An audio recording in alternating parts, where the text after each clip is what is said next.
I would call it a practice. Yeah. The 1890 practice. They got their steps in. It's a great idea. There were a couple of other things.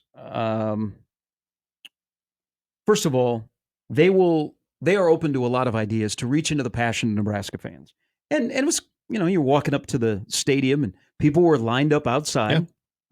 I would say they said 3,500 tickets were sold. I would say it was close to 4,000. And I don't know that anybody I talked to that I saw there went away and I got screwed. I had $25 down the drain. They got entertained.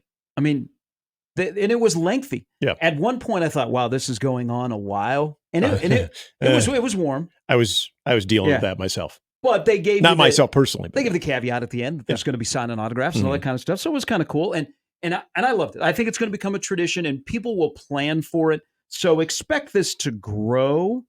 I suggested, I said, "What about streaming it?" They don't have the ability because of where they practice, but what about selling admission to practices early? Like the first couple of days of camp. They'll get a taste. They don't have, it's not really like in the Hawks Championship Center or when they practice outside, it's not real conducive to having large crowds. Right. And if they open this up, that there would be 2,000-3,000 people that would come. So there's a lot of ideas that are out there. It also reiterated to me watching this, college football needs an exhibition game. Yeah. They've talked about it in the spring. I think college football needs one exhibition game in the fall. It can be a controlled exhibition game, not like the NFL. Yeah. It can be run some 7-on-7, 11-on-11. You control it. Two teams get together. Maybe you don't even have to open it up to the crowd, but kind of a joint practice type thing. But what if you did a joint raise money for NIL? Right. I think college football needs an exhibition game. Yeah, and I think there are certain schools where it would be very beneficial if you were to do it, say the NIL route, that you would get fans that would want to again, it's all about access. It's unique access that you can get to the lead up to the season. So you have a better idea of what you're looking at, because a lot of people, think about it. If you had 35 to 4,000 on Saturday compared to 55 to 60 in the spring game, a lot of people, the last actual image of this team where things have changed was back in the spring. So you're essentially going off of how you think the season is going to go based on conversations that we have, reports, following your favorite beat writers, getting content that you possibly can, getting the video that they'll let out there every now and then.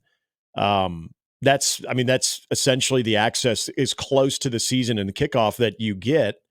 It's something that I do think, again, not maybe for every college football fan base, but for extremely passionate college football fan base, a lot in the SEC. I think there'd be a good chunk in the Big Ten as well, Big 12. Don't you think if the TV's paying a lot of money? I mean, a lot of money, and they want programming, live sports. Yeah, especially. Don't you think if the TV execs said to the SEC and the Big Ten and their other TV partners, "Hey, we need some content in August.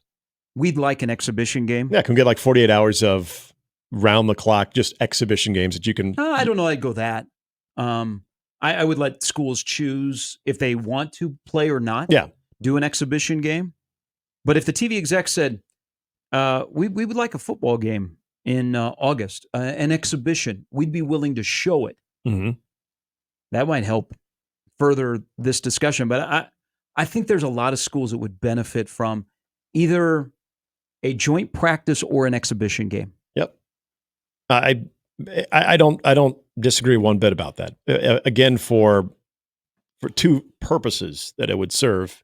One, for your fan base, but also you're having that opportunity. This is where I think it kind of breaks up a little bit of the monotony of fall camp when you hear players talk about, oh man, you get to that wall, you get to that grind, you're tired of seeing the same player day in and day out that you're competing against or with.